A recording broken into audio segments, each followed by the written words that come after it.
In our previous videos, we have discussed on what is Microsoft Azure, what is tenant, how can we check primary domain and license in Azure Active Directory, how can we access Azure Active Directory, updating user authentication number from Azure AD, how can we check MFA status of user in Azure AD, password reset of user accounts from Azure Active Directory, comparing Office 365 and Azure AD user accounts, what is privileged identity management, which is also called as PIM.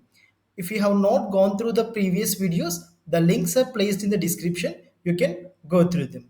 And in this video, we are going to discuss upon the Azure Active Directory B2B collaboration.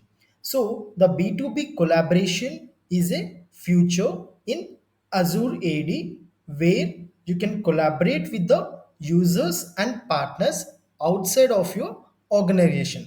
So with the B2B collaboration feature, you can collaborate with the users and partners outside of your organization.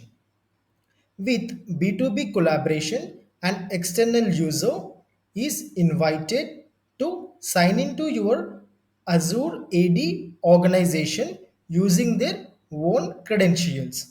And B2B collaboration user can access the applications and resources you want to share with them. B2B collaboration user have limited privileges in your directory by default, and they can be managed like employees added to group. Thank you for watching this video, and for more videos please do subscribe our channel, and if you feel this video is helpful for you, don't forget to like this video.